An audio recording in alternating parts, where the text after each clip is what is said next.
வீட்டு கடன் இஎம்ஐ பத்தி நான் முன்னாடியே தெரிஞ்சுக்கிட்டு இருந்தா நல்லா இருந்திருக்கும் நினைக்கிறேன். நல்லது கெட்டு ரெண்டையும் பார்க்கலாம். முதல்ல நல்ல விஷயம்,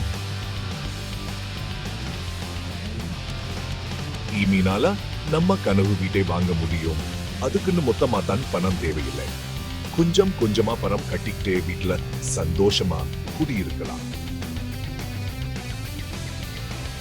இன்னொரு நல்ல விஷயம் என்னன்னா வரி சலுகை, கிரெடிட் சலுகை. வட்டிக்கு செலுத்துற பணத்துல வரி சலுகை கிடைக்கும். ஆனா கொஞ்சம் பொறுங்க, இப்போ கெட்ட விஷயங்களை பத்தி பார்க்கலாம். மாதம் பணம் கட்டுறது கொஞ்சம் கஷ்டமா இருக்கலாம்.